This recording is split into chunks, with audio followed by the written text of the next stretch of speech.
Hello friends, welcome to my channel.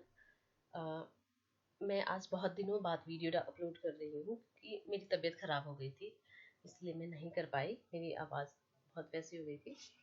तो हम आज आए हैं लेकर यूजीसी के नेट दिसंबर 2012 के प्रश्न पत्र तीसरा लेकर। तो हम इस पर बात करते हैं। तो ज़्यादा टाइम वेस्ट ना करते हुए हम सीधे यहाँ पर क्वेश्चन की ओर आएंगे। वीडियो थोड़ा लंबा हो जाएगा क्योंकि अगर आप चाहते हैं कि हाँ ज़्यादा एक्सप्लेन करो, हम ज़्यादा से ज़्यादा कोशिश करेंगे, ज़्यादा से ज़्यादा चीज़ों को हम एक्सप्लेन करें, तो वीडियो थोड़ा लंबा हो जाएगा। इसलिए आप लोग इसको ध्यान से पढ़ें। तो हम आते हैं, आपको पता ही है इसमें प्रश्न पत्र क्या बोलते हैं, तीसरा है। इसमें 75 क्वेश्चंस हैं, सारे एमसीक्यूज हैं और ईच क्वेश्चन 2 मार्क्स। तो पहला क्वेश्चन है, निम्नलिखित में से विंध्य क्षेत्र से में स्थित नवपाषाण युगीन स्थल कौन सा है? तो मैं बता दूं, ये है विंध्य क्षेत्र में महगढ़ा, राइट। ये विंध्य क्षेत्र में है। उसके बाद इसका एक और भी है, ये जो इम्पोर्टेंट है, चिराग भी आता है, ये बिहार में, ये काफ़ी आता है क्वेश्चन में, बहुत बार आया, ये रिपीटेड हुआ है, तो इसलिए मैं आपको बता देती हूँ। उसके बाद अगला क्वेश्चन है, हड़प्पीय स्थलों से नगर योजना के अंतर्गत गढ़ी नगर का मध्य भाग एवं बाहरी भाग प्राप्त हुए हैं। 4 ऑप्शन है हमारे पास। पहला है कुनाल, लोथल, रंगपुर, धौलावीरा। तो आपको बताना है कि हड़प्पीय स्थलों से नगर योजना के अंतर्गत गढ़ी नगर का मध्य भाग एवं बाहरी भाग प्राप्त हुए हैं। तो हम आपको बता देते हैं, हड़प्पा सभ्यता के जो भी सारे जो नगर हैं जनरली क्या है, 2 भागों में विभक्त है। एक गढ़ी, गढ़ी मतलब दुर्ग या किला, और जो निचला शहर था वो आवास या नगर होता था। गढ़ी के पश्चिम में ऊंचाई स्थित होता था। गढ़ी जो होता है नगर के पश्चिम में ऊंचाई पर स्थित होता था, जबकि निचला जो शहर होता था पूर्व की तरफ स्थित होता था। लेकिन नगरीय विशेषता का यह क्रम सब जगह एक जैसा था, लेकिन धौलावीरा को छोड़कर यह और सब जगह सेम थे। तो इस जो धौलावीरा है, यहाँ पे क्या था कि ये 3 खंडों में विभाजित है। 3 खंड में है से 2 खंड मजबूत आयताकार किले के अंदर है, जबकि तीसरा जो खंड है बाहर स्थित है। तो इसलिए इसका आंसर हो जाएगा धौलावीरा। केवल धौलावीरा है, तो ऑप्शन नंबर चौथा, केवल चौथा। पाकिस्तान, क्वेश्चन नंबर तीसरा है, पाकिस्तान में सरस्वती नदी निम्नांकित किस नाम से जानी जाती है? यस, सरस्वती नदी जो है पाकिस्तान में किस नाम से जानी जाती है? सरस्वती नदी को पाकिस्तान में नाड़ा के नाम से जानते हैं, रैनी के नाम से जानते हैं, हकड़ा के नाम से जानते हैं, वहिंदा के नाम से। तो ऑप्शन नंबर चौथा है, इसमें ये चारों नामों से सरस्वती नदी को पाकिस्तान में जाना जाता है। अगला क्वेश्चन आता है, क्वेश्चन नंबर चौथा, 10 राजाओं का युद्ध निम्नलिखित किस नदी के तट पर लड़ा गया था? आपको बता दें, ये क्वेश्चन रिपीटेड है। अ, कौन सा परुष्णी नदी के किनारे लड़ा गया था, जिसका आधुनिक नाम क्या है? रावी नदी। क्वेश्चन नंबर 5वां आता है, नीचे 2 कथन दिए गए हैं, एक को कथन और दूसरा कारण है। कथन क्या कहते हैं? भारत का रोम से अच्छा संपर्क था। कारण कहता है, रूलेटेड मृतभांड ब्रह्मगिरी, शिशुपालगढ़, तामलुक, अमरावती से प्राप्त हुए हैं। तो मैं आपको बता दूं, भारत का रोम से अच्छा संपर्क था, ये भी सही, ये सही है। और दूसरा है रूलेटेड मृतभांड ब्रह्मगिरी, शिशुपालगढ़, तामलुक, अमरावती से प्राप्त हुए हैं, ये भी सही है। लेकिन ये आर जो है एक की व्याख्या नहीं करता है, इसलिए कौन सा हो जाएगा? दोनों सही है, किंतु एक ही सही व्याख्या आर नहीं करता है। ऑप्शन नंबर बी सही है। क्वेश्चन नंबर 6 है, विदेह माधव का अपने पुरोहित गौतम राहुगण के साथ पूर्व दिशा की ओर जाने का कथानक निम्नांकित किसमें उल्लिखित है? तो मैं आपको बता दूं, ये है शतपथ ब्राह्मण में, राइट। ओके, इसमें एक बहुत लंबी स्टोरी है इसमें से। ये तो जब मैं कभी आपको अगर हिस्ट्री पढ़ाऊंगी, हिस्ट्री की सीरीज मैं स्टार्ट करूंगी, तो वहाँ पे मैं आपको ये अच्छे से बताऊंगी, अभी इतना जान लीजिए। क्वेश्चन नंबर 7वां आता है, बौद्ध संगीति है और स्थान जहाँ संपन्न हुए। तो हमें प्रथम, द्वितीय, तृतीय 4 बौद्ध संगीतियाँ हुई थी टोटल। तो ये कौन सा स्थान पर संपन्न हुई थी, हम इसके बारे में जानेंगे। तो क्वेश्चन नंबर क्या, मैं आपको पहला बता दूं, प्रथम जो बौद्ध संगीति हुई थी वो हुई थी 483 ईसा पूर्व में, यानी 483 BC में, 483 बीसी में हुआ था ये सारे। उसके बाद आता है दूसरा जो हुआ था 383 बीसी में हुआ था। आपको ज़्यादा ये बहुत इजी है, आपको याद रहेगा। सिर्फ 4 फिर ये 83 है, 83 4 3, ठीक है। ईसा पूर्व था इसलिए तो वो पूरा उल्टे क्रम में चलता था। ईसवी जो आएगा जब पहली शताब्दी आएगी उसके बाद तब पहली शताब्दी दूसरी शताब्दी तब वहाँ आगे की ओर बढ़ेगा। जो ईसा पूर्व होता था वो आपको याद होगा वो पीछे की ओर आता था। तृतीय बौद्ध संगीति जो हुई थी आपकी 250, कहीं पे 250 आता है कहीं पे 251 आता है, तो वैसे ही 250 ईसा पूर्व में हुआ था। उसके बाद आता है आपको चौथी बौद्ध संगीति प्रथम शताब्दी में हुआ था। प्रथम शताब्दी कहीं प्रथम शताब्दी या कहीं कहीं पे याद है 78 एडी में, एडी यानी एनो डोमिनी यानी ईसवी में हुआ था। 78 या प्रथम शताब्दी ईसवी में हुआ था। सॉरी मेरी राइटिंग ऐसी होती है, मुझे नहीं आता लिखना, अच्छे से नहीं हो पाता, साफ नहीं है हाथ मतलब। तो मैं बता दूं जो पहली हुई थी 483 बीसी में हुई थी, वो कहाँ हुआ था? राजगृह में हुई थी।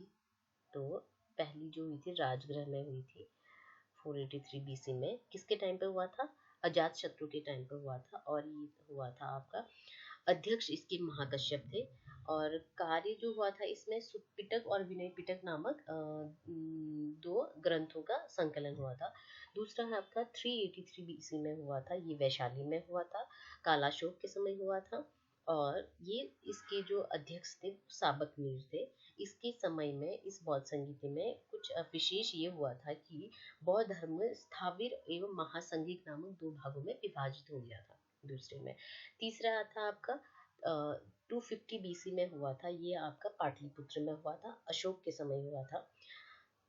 और इसके जो अध्यक्ष थे मोगली पुत्र तिष्य थे इसके अध्यक्ष। और जो मोगली पुत्र तिष्य है ये आजीवन संप्रदाय के संस्थापक भी हैं। और इसके समय कुछ विशेष हुआ था, जो तृतीय बौद्ध संगीति है, अभिधम्म पिटक का संकलन किया गया था। ठीक। चतुर्थ बौद्ध संगीति हुई थी आपको 78 एडी में या प्रथम शताब्दी में कह सकते हैं, कश्मीर के कुंडल वन में हुआ था। और ये हुआ था अशोक द्वितीय या कनिष्क के समय हुआ था। कनिष्क को ही अशोक द्वितीय कहा जाता है, इसके समय हुआ था। इसके समय अध्यक्ष थे वसुमित्र और उपाध्यक्ष थे अश्वघोष। इसमें क्या हुआ था विशेष, बौद्ध धर्म का महायान एवं हीनयान में विभाजन हो गया था। करेक्ट। तो चारों में कुछ न कुछ है, तो आपको ये पता चल गया होगा। तो अब मैं बता देती हूँ यहाँ पे द्वितीय बौद्ध संगीति हुई थी आपकी कहाँ हुई थी? वैशाली में हुई थी। तृतीय बौद्ध संगीति आपकी पाटलिपुत्र में हुई थी। चौथी बौद्ध संगीति आपकी हुई थी आपके कश्मीर के कुंडल वन में हुई थी। तो इसके अनुसार हमारा ऑप्शन नंबर कौन सा बैठता है? बी। करेक्ट। उसके बाद आता है क्वेश्चन नंबर 8।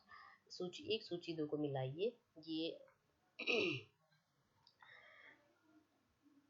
सूची है ये और ये है, ये आपके ऑप्शन है सूची 2, उनको मिलान करना है। एक्चुअली मैं बता देती हूँ, शाक्य, कोल्य, मौर्य, लिच्छवी, ये महात्मा बुद्ध का जो महापरिनिर्वाण के बाद उनका जो शरीर था उसके भस्मों को 8 भागों में विभाजित किया गया था। इन अवशेष जो थे उन पर 8 स्तूपों का निर्माण किया गया था। अब मैं बता दूं ये कहाँ कहाँ थे, ये वही सूची है कहाँ कहाँ पर थे। और ये जो सूची 2 है उनकी राजधानी है, मतलब जिस जगह पे हुई थी उसकी राजधानियाँ हैं। तो हमें इसको मिलाना है। जो हम 8 जगह थे उनका मैं नाम बता देती हूँ। वैशाली में हुआ था, वैशा कपिल वस्तु में हुआ था, रामग्राम में हुआ था, और क्या बोलते हैं पिपली वन हुआ था, और ऐसी बहुत सारी जगह हुए थे। तो मैं आपको बता दूं कि यहाँ पे जो शाक्य है, शाक्य उस वो था आपका कपिल वस्तु में। इसके राजधानी कोलिया इसकी थी आपकी रामग्राम में। उसके बाद आता है आपका मौर्य, मौर्य का था पिपली वन। उसके लिच्छवी ऑब्वियसली वैशाली। तो इसके अनुसार हमारा ऑप्शन नंबर कौन सा बैठता है? बी। या अगले क्वेश्चन की ओर बढ़ते हैं। निम्नलिखित पाली धार्मिक ग्रंथों को कालक्रमानुसार व्यवस्थित कीजिए तथा नीचे दिए गए कोड से सही उत्तर चुनिए।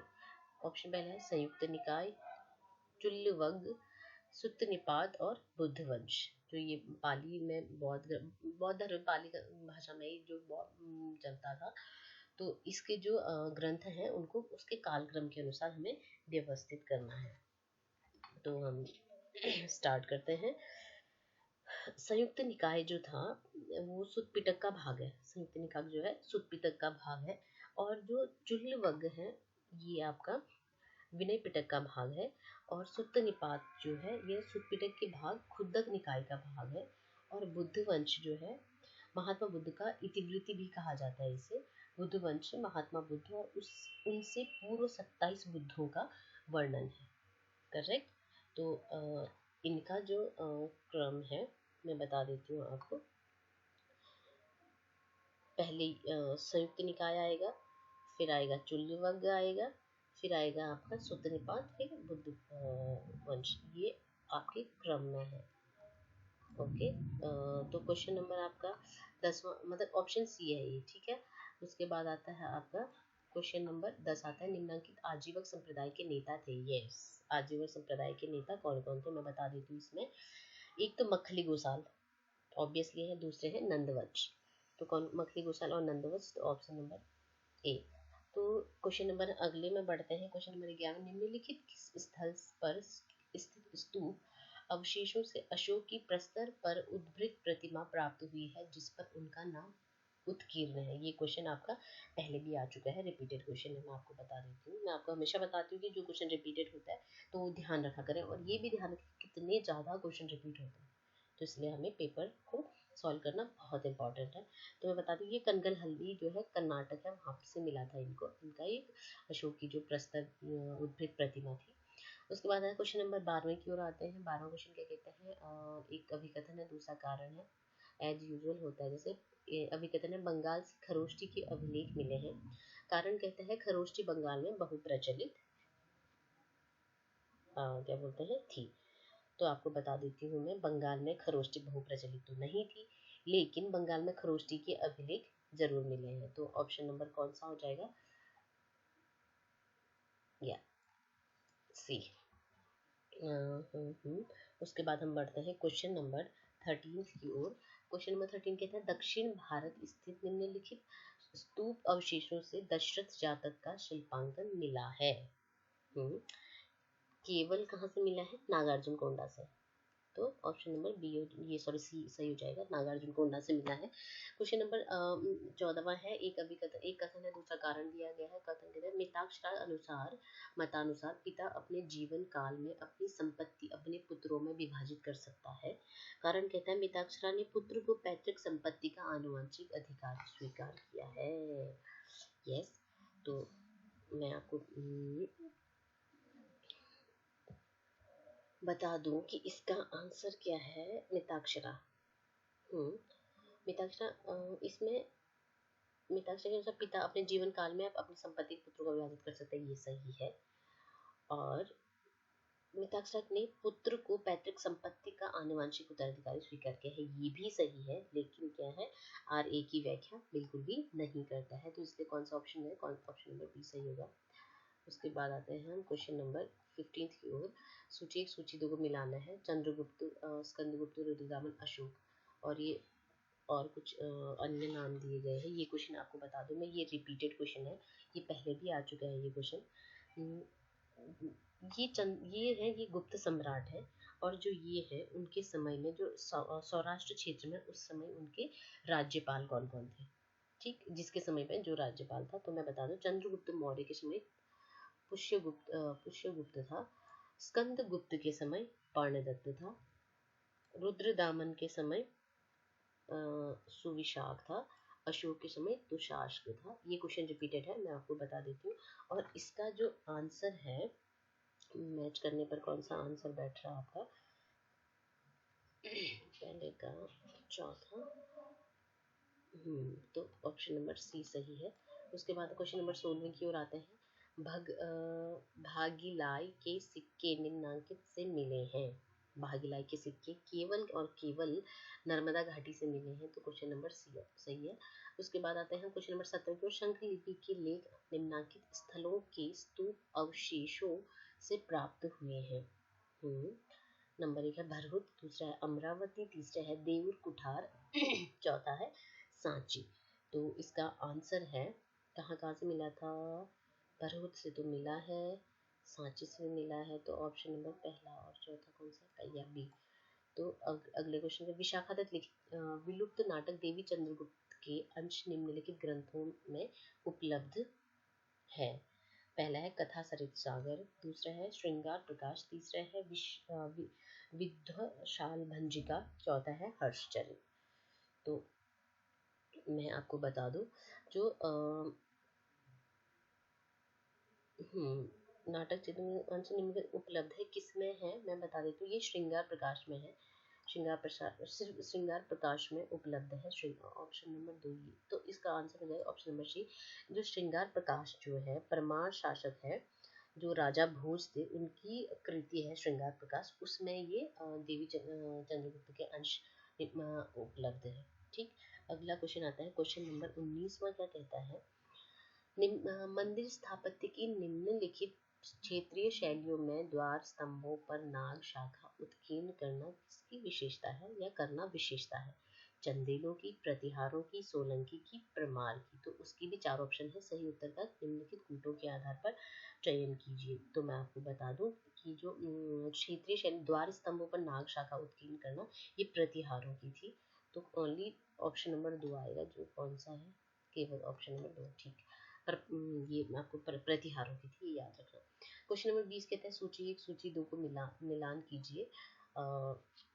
सूची 1 और सूची 2 को मिलान कीजिए। ये शासक है, ये उसके समय में जो मंदिर या फिर हाँ गुफाएं जो है वो बनी है, ये है। तो है नरसिंह वर्मन प्रथम जो है पल्लव वंशीय शासक था। इसने क्या किया था, महाबलीपुरम या मामल्लपुरम जो है, ये महाबलीपुरम का ही नाम है, मामल्लपुरम। यहाँ पे शैलकृत गुफाएं बनाई थी। ठीक, तो पहले का तो पहला हो जाएगा करेक्ट। दूसरा है शोम्बियन महादेवी।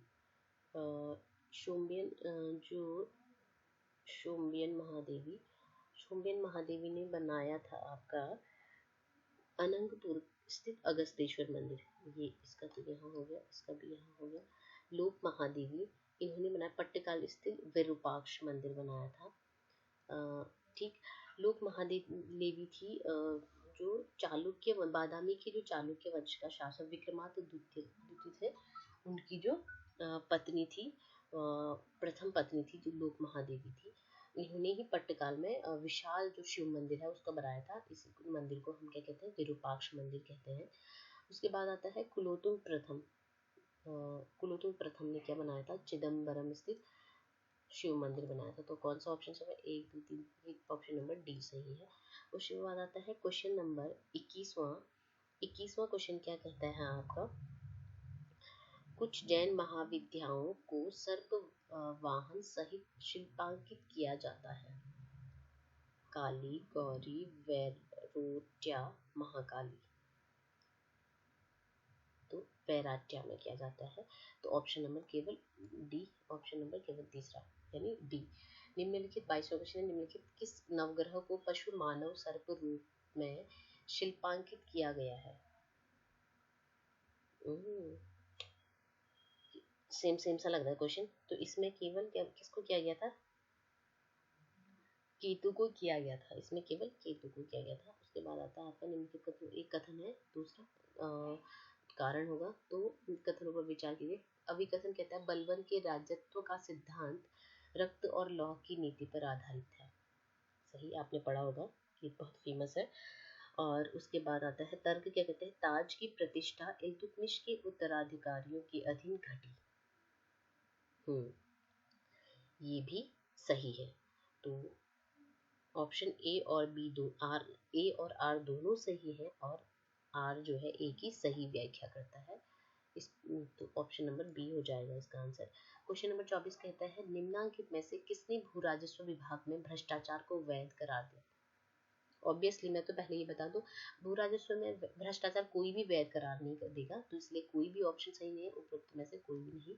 क्वेश्चन नंबर 25 आता है निम्नलिखित में से किसने मनोवैज्ञानिक इतिहास का उपयोग करते हुए यह सिद्ध किया था कि मोहम्मद बिन तुगलक पागल नहीं था, जैसा कि पहली बार एल्फिंस्टन ने कहा है?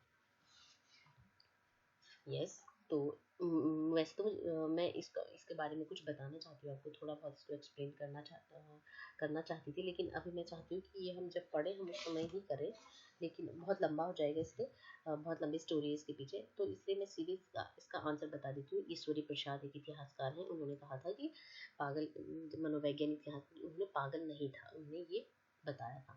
उसके बाद 26वां क्वेश्चन क्या है, अववाब से तात्पर्य है। अववाब जो होता है सामंतों द्वारा लिया जाने वाला अतिरिक्त कानून था, प्रभार था, इसे अववाब कहा जाता है। 27वां क्वेश्चन कहते हैं निम्नलिखित सूफी संतों का सही क्रम लगाइए। 4 सूफी संत हैं, ख्वाजा अली हुज्जवीरी, शेख बदरुद्दीन समरकंदी, शाह नयाम तुल्लाह कादरी, और चौथा है ख्वाजा बकी बिल्ला। तो मैं आपको बता देती हूँ, ख्वाजा अली जो हुजवारी थे 11वीं शताब्दी के आरंभ में था, 11वीं शताब्दी के आरंभ में था, 11वीं शताब्दी के 11th सेंचुरी में, 11th नहीं तो पता चला आपको सेकंड लग रहा है। उसके बाद जो शेख बदरुद्दीन समरकंदी थे, इल्तुतमिश के शासनकाल के प्रारंभिक दिनों में आए थे, तो इल्तुतमिश का शासनकाल आपको पता होगा। उसके बाद आता है आपका जो शेख बदरुद्दीन समरकंदी थे, इन्होंने क्या किया था, सुहरावर्दी सिलसिले शाखा के रूप में फिरदौसी सिलसिले की शुरुआत की थी। वैसे मैं बता देती हूँ, जो इल्तुतमिश का टाइम था वो 13वीं शताब्दी है, तो 13th सेंचुरी। उसके बाद आता है आपका शाह नयामतुल्ला कादरी, जो शाह नयामतुल्ला कादरी थे, इन्होंने भारत में क्या क्या था, क्या कहते हैं, इन्होंने, इनकी जो सिलसिला था इसमें रूढ़िवादिता और उदार प्रवृत्ति दोनों दोनों देखने को मिलती है। ये दारा शिकोह इस सिलसिले का जो क्या था, अनुयायी था। ठीक, उसके बाद आता है आपका ख्वाजा बाकी बिल्ला, इन्होंने नक्शबंदी सिलसिले की स्थापना की थी। जो ख्वाजा बाकी बिल्ला है, नक्शबंदी सिलसिले की शुरुआत की थी। पंथी इस्लाम के प्रबल समर्थक थे, और आपको पता होगा कट्टरपंथी कौन था मुगलों में, तो वो औरंगजेब था। औरंगजेब जो था इस सिलसिले का समर्थक था, या इसको फॉलो करता था, नक्शबंदी परंपरा को। तो मैं आपको बता दूं, इसका जो आंसर है क्वेश्चन नंबर 27 का, ये 11-13, ये ना ये सीक्वेंस में है, तो इसलिए हम कौन सा ऑप्शन चूज करेंगे, पहला, दूसरा, तीसरा, चौथा, या ऑप्शन नंबर ए को। 28वां क्वेश्चन कहता है कि दिल्ली के निम्नलिखित नगरों के नाम पर विचार कीजिए, और उनको उनकी क्रम की स्थापना के क्रम के हिसाब से सही कालक्रम में लगाइए। पहला है जहांपना, दूसरा है सीरी, तीसरा है तुगलकाबाद, चौथा है खिजराबाद। तो पहले मैं बता देती हूँ, जो जहांपना नगर है वो मोहम्मद बिन तुगलक ने बसाया था, मोहम्मद बिन तुगलक। उसके बाद आता है सीरी, जो है अलाउद्दीन खिलजी ने बसाया था। तुगलकाबाद ये आता है आपका गयासुद्दीन तुगलक ने। खिजराबाद जो है खिज्र खान ने जो किया था, खिज्र खान जो है सैयद वंश का था। तो आपको पता होगा इनकी जो गुलाम वंश, खिलजी वंश, तुगलक वंश, सैयद वंश, लोधी वंश, ये सीक्वेंस में है। तो ये मोहम्मद बिन तुगलक है, मोहम्मद बिन तुगलक, MBT। सॉरी, नहीं लिखती हूँ एक्चुअली, तो यही बेहतर होगा, क्योंकि बिल्कुल भी अच्छा नहीं लिखती हूँ मैं, और ज़्यादा टाइम वेस्टिंग होता है और कुछ नहीं होता है। मोहम्मद बिन तुगलक था। उसके बाद आता है तुगलकाबाद, जो है गयासुद्दीन तुगलक। तो मोहम्मद बिन तुगलक और गयासुद्दीन तुगलक में गयासुद्दीन तुगलक पहले आया था, मोहम्मद बिन तुगलक बाद में आया था, यानी कि तीसरा ऑप्शन पहले आएगा, पहला ऑप्शन बाद उसके बाद आएगा। तो अलाउद्दीन खिलजी, तो खिलजी वंश पहले आया था, पहले तो खिलजी, पहले हम सिंपल सी बात है, हम यहाँ पे सिर्फ डायनेस्टी के हिसाब से, इनके वंश के हिसाब से इनको हम सीक्वेंस में लगा सकते हैं, बहुत ईजी है ये क्वेश्चन, आता भी है इस टाइप से। सीरी जो है अलाउद्दीन खिलजी, यानी खिलजी वंश, इन चारों में सबसे पहले खिलजी वंश है, तो खिलजी वंश, फिर तुगलक वंश। तुगलक वंश में गयासुद्दीन तुगलक पहले आता है, क्योंकि ये फाउंडर था, संस्थापक था तुगलक वंश का।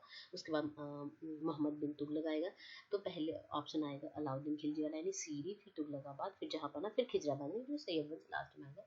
तो इसके हिसाब से ऑप्शन नंबर डी सही बैठ रहा है, राइट। उसके बाद आते हैं हम अगले क्वेश्चन की ओर बढ़ते हैं। निम्नलिखित में से 29वां क्वेश्चन कहता है किसे मुगल पूर्व फारसी इतिहास लेखन की प्रकृति नहीं समझा जाता था। ऑप्शन है आध्यात्मिक, उपदेशात्मक, प्रभाववादी, प्रांतीय। तो इसका आंसर है प्रांतीय, सॉरी। उसके बाद आया क्वेश्चन नंबर 30 कहता है भारत में युद्ध में तोप और बंदूक का प्रयोग प्रथमतया किया था। बाबर ने किया था, पता होगा आपको। बाबर ने पानीपत के युद्ध में किया था, पानीपत के प्रथम युद्ध में 1526 में हुआ था, जो उसमें हुआ था।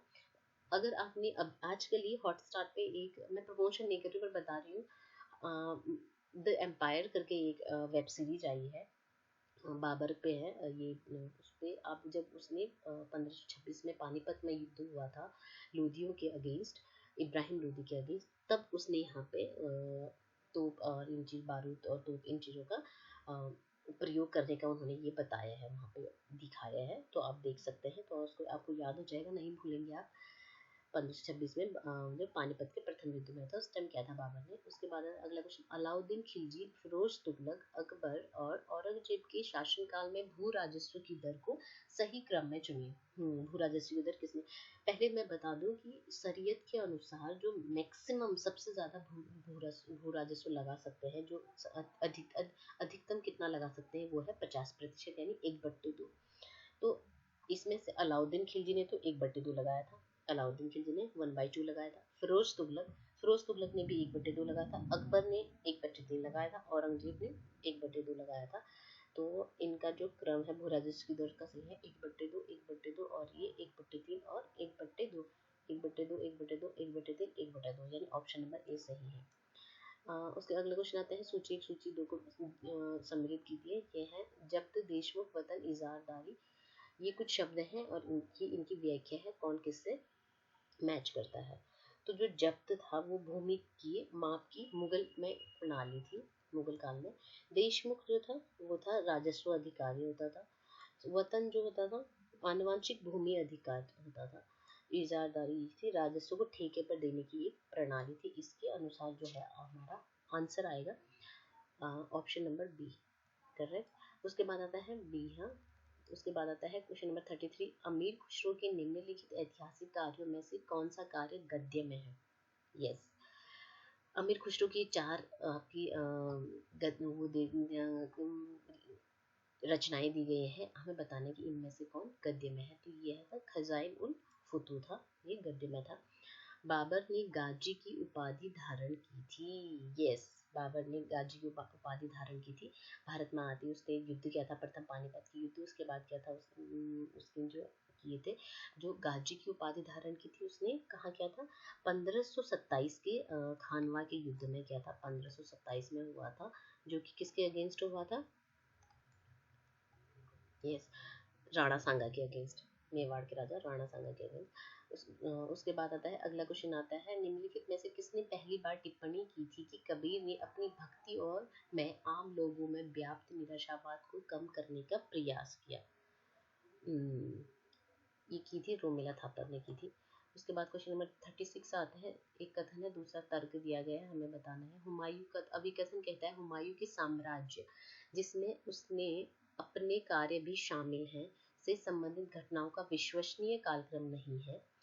तर्क कहता है, घटनाक्रम के उचित अध्ययन से पता चलता है कि हुमायूं की कर्मण्यता की तथाकथित अवधि उस अवधि से बहुत कम है जो बताई गई है।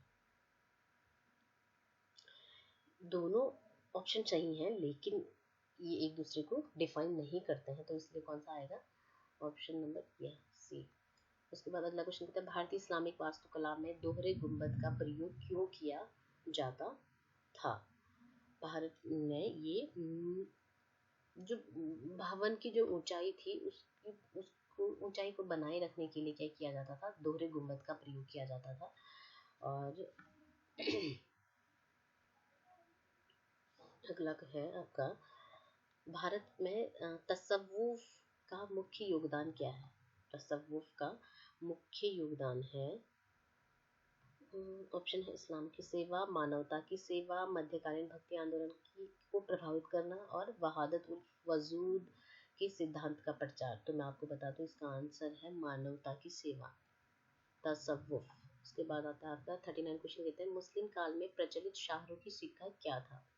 यस, शाहरुखी सिक्का जो था, चांदी का सिक्का था, शाहरुखी सिक्का जो था शाहजहां द्वारा इसको जारी किया गया था, और ये 4.30 ग्राम का होता था।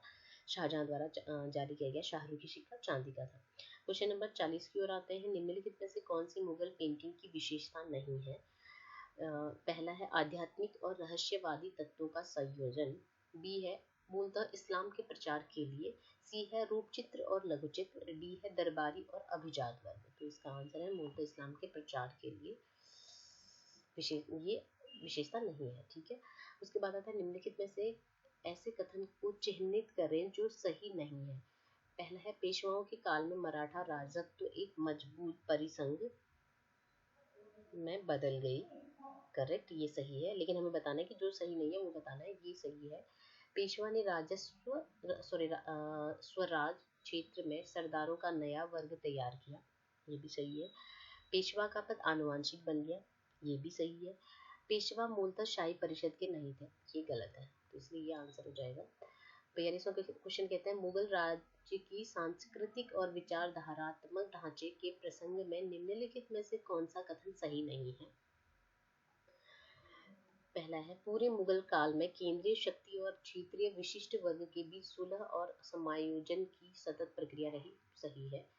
बी कहता है 18वीं शताब्दी के दौरान विकेंद्रीकरण के कारण साम्राज्य के संसाधनों पर एकाधिकार करने के लिए नव अभिजात्य वर्ग का अभ्युदय हुआ। ये भी सही है। तीसरा है मुगलों के केंद्रीकरण की प्रक्रिया से संगठन के प्रतिद्वंदी सिद्धांतों के अस्तित्व के लिए एक कोई स्थान नहीं रह गया था। ये गलत है। अगला भी पढ़ लेते हैं। मुगल कालीन भारत में शक्ति के विसरण की संभावना हमेशा रही। ये सही है, तो इसलिए ये गलत है, तो ये आंसर हो जाएगा। क्वेश्चन नंबर 43 कहता है अबुल फजल के अकबरनामा के बारे में निम्नलिखित में से कौन सा कथन सही नहीं है। सही नहीं है जो हमें वो बताना है। पहला है उसने सामान्यतः अपने स्रोत का उल्लेख नहीं किया है। सही है। उसने कुछ अपरिपक्व टिप्पणियां की है। ये भी सही है। उसने सामान्यीकरण नहीं किया। ये भी सही है। वह कभी भी पंथ निरपेक्ष नहीं रहा। ये गलत है। उसके बाद आता है अगला क्वेश्चन है सुश्री A.S. बेवरिज द्वारा अंग्रेजी में अनुदित ब्रिटिश संग्रहालय के बाबरनामा का शीर्षक क्या था। मैं बता दूं, बाबरनामा, वकायत बाबरी, तुजुक ए बाबरी, उपयुक्त में से कोई नहीं। तो इसका आंसर है उपयुक्त में से कोई नहीं। उसके बाद आता है आपका अगला क्वेश्चन है काल कोठरी ब्लैक होल की घटना को किसने सनसनीखेज बना दिया। हाल में ये बहुत इजी क्वेश्चन है। ये बहुत इसके बारे में आपने पढ़ा होगा। हाल में सिराजुद्दौला के समय में हुआ था। ये बंगाल में, एक लंबी स्टोरी है इसकी भी। उसके बाद अगला क्वेश्चन आता है तीसरे मैसूर युद्ध में टीपू सुल्तान के खिलाफ गठित परिसंघ में निम्नलिखित में से कौन शामिल था। यस, पहला है ट्रावनकोर का राजा, हैदराबाद का निजाम और अंग्रेज। नहीं। अंग्रेज, मराठा, कर्नाटक का नवाब। नहीं। अंग्रेज, मराठा, हैदराबाद का निजाम। Yes, correct. और मैसूर का जो तीसरा युद्ध हुआ था बता दो, 1790 में हुआ था। अगला क्वेश्चन है स्वाभाविक वारिस न होने पर भी डॉक्ट्रिन ऑफ लेप्स के अधीन किस रियासती राज्य का विलय नहीं किया गया। पहला है सतारा, दूसरा है करौली, तीसरा है पुडुकोट्टाई, चौथा है बड़ौदा। तो मैं आपको बता दूं इसका आंसर है करौली। अगला क्वेश्चन है 48 किस अधिनियम के अधीन प्रांतों को विधान शक्ति पुनः प्रदान की गई। तो ये है 1861। उसके बाद मैं इसमें बारे में बताना चाहती हूँ कि जो 1861 का अधिनियम था, भारतीय शासन अधिनियम, ऐसा अधिनियम था जिसमें विभागीय प्रणाली और मंत्रिमंडलीय प्रणाली की नींव रखी गई और पहली बार विधि निर्माण एवं कार्य में भारतीयों का सहयोग लेने का प्रयास किया गया। उसके बाद हम अगला क्वेश्चन की ओर बढ़ते हैं। तो 50वां क्वेश्चन के अगला क्वेश्चन है 49 ब्रिटिश साम्राज्य का अभिन्न अंग रहते हुए उत्तरदायी शासन की उत्तरोत्तर प्राप्ति के संबंध में नीतिगत घोषणा किसने की थी। यस, ये की थी लॉर्ड मॉन्टेग्यू ने। अगला क्वेश्चन है 50वां ब्रिटिश शासन एवं भारतीय रियासती राज्यों के मध्य संबंध को परिभाषा सर्वोच्चता की सर्वोच्च है करने वाली कमीशन कौन सा था। पहले तो ये बता दूं ये क्वेश्चन पहले भी आ चुका है, ये रिपीट हुआ है ये क्वेश्चन। और वैसे तो ये क्वेश्चन ये था बटलर कमीशन की कहने वाला था, ये बटलर कमीशन था। जो ब्रिटिश शासन एवं भारतीय रियासती राज्यों के मध्य संबंधों की जो परिभाषा है वो सर्वोच्चता ही सर्वोच्च है, वो थी बटलर समिति की सिफारिश थी या कमीशन ने बताया था। 51वां क्वेश्चन कहता है महालवाड़ी भू राजस्व व्यवस्था की कार्य प्रणाली की समीक्षा करने के लिए कौन गवर्नर जनरल इलाहाबाद आया था? Lord William Bentinck, Lord Auckland, Lord Dalhousie, Lord Canning. तो मैं बता दूं महालवाड़ी जो व्यवस्था थी उत्तर प्रदेश, मध्य प्रांत और पंजाब में सबसे पहले यही लागू किया गया था। इसमें जो लगान की दर थी वो 80% कर दिया गया था, जो कि बहुत ही ज़्यादा है। वो तो मुगलों से भी ज़्यादा है, मुगलों में जो 50% मैक्सिमम कर सकते हैं, लेकिन इन्होंने 80% कर दिया। लेकिन उसके बाद क्या हुआ कि बाद में महालवाड़ी भू राजस्व की जो कार्य प्रणाली है उसकी समीक्षा जो की थी विलियम बेंटिंग ने की थी, और उसके बाद इसका जो कर था वो कम कर दिया था, कर की दर को कम करके ये 80 से 66% कर दिया था, 80 से 66% कर दिया था, 80 था पहले। तो ये किसने किया था? Lord William Bentinck. उसके बाद आता है 52 क्वेश्चन कहते हैं मद्रास में रैयतवाड़ी व्यवस्था के अंतर्गत भू राजस्व दर अंततः शुद्ध उपज का 50% निर्धारित करना एवं बंदोबस्त 30 वर्ष के लिए निर्धारित करना किस वर्ष किया गया? यस, ये किया गया था आपका 1864 में। उसके बाद अगला क्वेश्चन है ब्रिटिश सरकार द्वारा सीमा शुल्क अवकाश यानी टैरिफ हॉलिडे की नीति किस दौरान अपनाई गई? ये थी 1882 से 1894 के दौरान। अगला क्वेश्चन है दादा भाई नौरोजी के अनुसार 19वीं शताब्दी उत्तरार्ध में धन निष्क्रमण का सबसे अधिक चिंताजनक पक्ष था। पहला है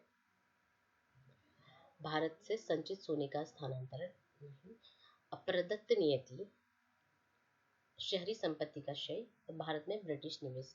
बस इसका आंसर है अप्रदत्त नियति। अगला क्वेश्चन है 55 क्वेश्चन कहता है स्थानीय वित्त योजना the scheme of local finance किसने लागू किया था? ये क्या था? लॉर्ड मेयो ने। उसके बाद अगला क्वेश्चन है मैं वैसे बता दूं कि लॉर्ड मेयो ने जो भारत में वित्तीय विकेंद्रीकरण की नीति की शुरुआत की थी और उन्हें बजट घाटे को कम किया और आयकर की दर को 1% से बढ़ाकर 2.5% कर दिया था। अगले क्वेश्चन की ओर बढ़ते हैं। क्वेश्चन नंबर 56 मजदूरों की कार्य संचालन स्थितियों को सुधारने के लिए प्रथम फैक्ट्री अधिनियम कब पारित किया?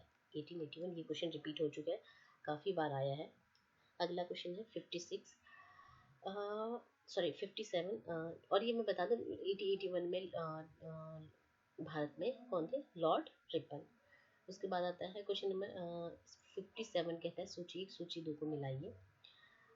सूची 1 में ये लोग हैं और यहाँ पे कुछ संघ या कुछ चीज़ें हैं उनसे संबंधित है। तो आपको मैं बता देती हूँ।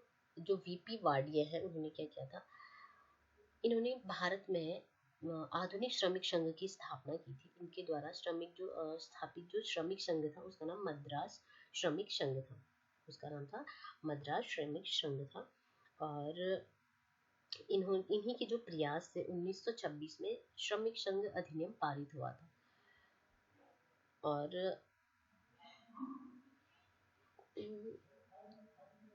यस तो ये कौन थे? वीपी वाले ट्रेड यूनियन के अध्यक्ष थे।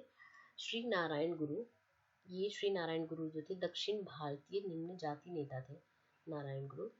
और इनके बारे में बता दूं उन्होंने क्या किया था 1903 में दक्षिण भारत के केरल में मूल रूप से दलित वर्गों अथवा हरिजनों को संगठित कर श्री नारायण धर्म परिपालन योजना की स्थापना करके एझवा समुदाय के सामाजिक उत्थान के लिए इन्होंने क्या किया था? आंदोलन शुरू किया था।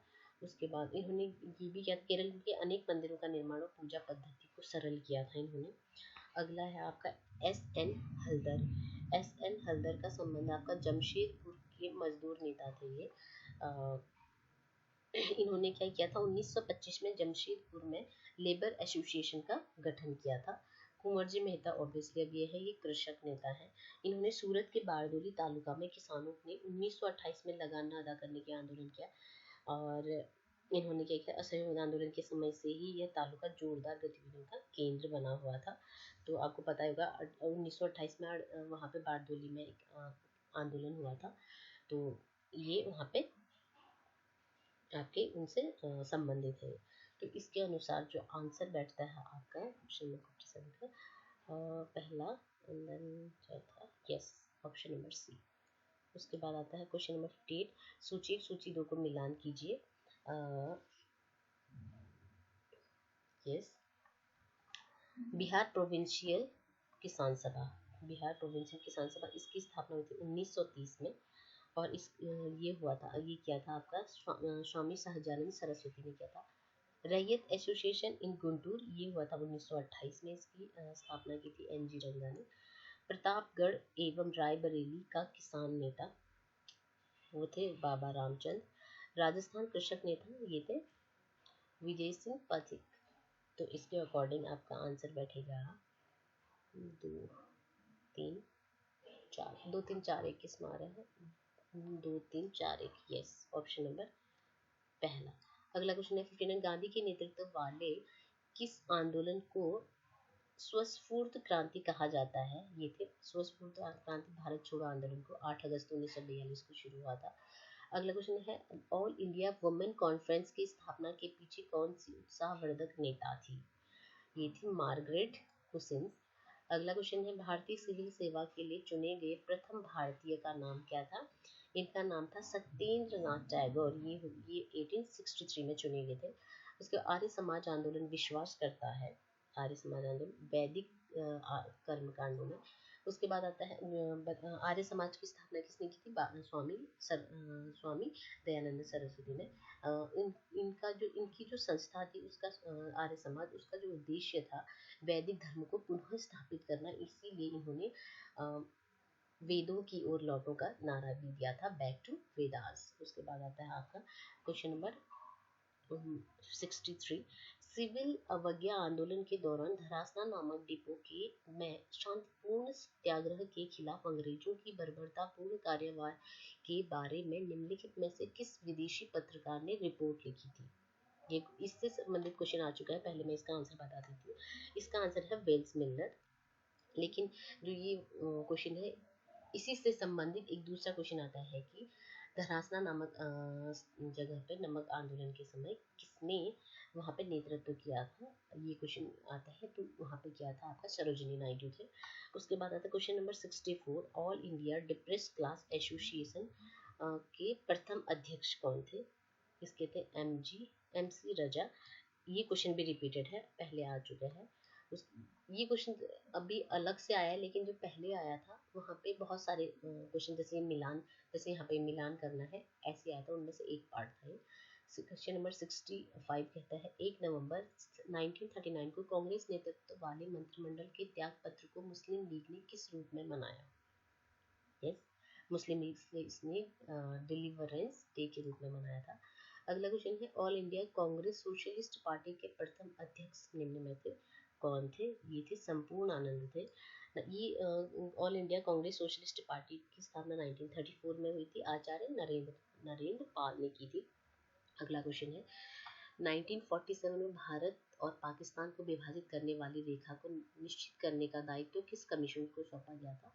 ऑब्वियसली ये दिया था रेड क्लिफ को। इससे संबंधित एक क्वेश्चन ये आता है कि रेड क्लिफ को जो ये सीमा निर्धारण करना था उसके लिए कितना समय दिया गया था? तो उसका आंसर है 6 हफ्ते। ये क्वेश्चन आ चुका है। अगला क्वेश्चन है भारत प्रथम भारतीय रियासत राज्य जिसने भारत संघ में विलय के लिए इंस्ट्रूमेंट ऑफ एक्शन पर हस्ताक्षर किए थे? तो इसका आंसर है बीकानेर। ये क्वेश्चन भी पहले रिपीट हो चुका है, आ चुका है, बीकानेर के जो रियासत था। अगला क्वेश्चन है सूची 1 सूची 2 को कीजिए। ईसाई इतिहास लेखन, अंग्रेजी प्रबुद्धवाद इतिहास लेखन, रोमांटिक इतिहास लेखन, सकारात्मक इतिहास लेखन। तो इससे संबंधित है। जो ईसाई इतिहास लेखन है ये देवी विचार का सैद्धांतिकरण था। अंग्रेजी प्रबुद्धवाद इतिहास लेखन, तो ये था प्रगतिशील विचारों का प्रकटन था। तीसरा है रोमांटिक इतिहास लेखन, रोमांटिक, तो ये था बीते समय का आकर्षण और रंगीन पुनर्निर्माण। सकारात्मक इतिहास लेखन, तो ये था जांच की वैज्ञानिक विधि का प्रयोग करते हुए ऐतिहासिक ज्ञान उद्भव। तो इसका देखते हुए इसका आंसर हो जाएगा आपका option number yes D. Question number 70 कहता है निम्नलिखित में से कौन सा इतिहासकार सबाल्टर्न अध्ययनों में अपने योगदान के लिए प्रसिद्ध है? तो है रणजीत गुहा। उसके बाद क्वेश्चन नंबर 71 से 75 तक एक गद्यांश दिया गया है, और एक गद्यांश को देखते हुए 71 से 75 तक के क्वेश्चन को हमें सॉल्व करना है। तो मैं आपको बता दूं, मैं आपको बता देती हूँ कि मैं ये अच्छे से जो दिखा रही हूँ आपको, ये आप छोटा सा पैराग्राफ दिया गया है, इसको आप अच्छे से ध्यान से पढ़ें। तो मैं आपको इसके सीधे आंसर्स बता देती हूँ सबके। पहला क्वेश्चन है, अकॉर्डिंग टू द पैराग्राफ है ये, दक्षिण अफ्रीका में रंग भेद विरोधी आंदोलन का नेतृत्व निम्न में से किसने किया? तो ये बता दो, अफ्रीकन नेशनल कांग्रेस ने किया था। क्वेश्चन नंबर 72 कहता है, कांग्रेस ऑफ द पीपल्स द्वारा द फ्रीडम चार्टर निम्नलिखित में से किस वर्ष अंगीकृत किया गया? तो ये था 1955। अगला क्वेश्चन है, दक्षिण अफ्रीका के नस्लवादी राज द्वारा पारित सप्रेशन ऑफ कम्युनिज्म एक्ट का उद्देश्य निम्नलिखित में से क्या नहीं था? तो इसका आंसर है, दक्षिण अफ्रीका की रंग भेद वाले राज का समर्थन करने के लिए पूंजीवादी देशों को संतुष्ट करना। अगला क्वेश्चन है 74, दक्षिण अफ्रीका में पहली बार लोकतांत्रिक चुनाव निम्नलिखित में से किस वर्ष नेल्सन मंडेला ने जीता था? नेल्सन मंडेला बहुत फेमस नाम है, आपको पता होगा। तो ये था 1994 में। अगला क्वेश्चन है, नेल्सन मंडेला के नेतृत्व वाली सरकार को निम्नलिखित में से किस नाम से जाना जाता है? तो ये क्वेश्चन इंपॉर्टेंट है, तो ये नाम है government of national unity. Government of national unity, right. Thank you guys. मैं आपको बता दूं, आप अच्छे से डेली, अब से मैं डेली एक एक पेपर सॉल्व करके अपलोड करूंगी। अब मैं तबीयत ठीक है, तो इसलिए आप लोग भी पढ़ें, और अब थोड़े दिन बचे हैं अब एग्जाम के लिए, तो स्वस्थ रहें, मस्त रहें और खूब पढ़ाई करें। Thank you.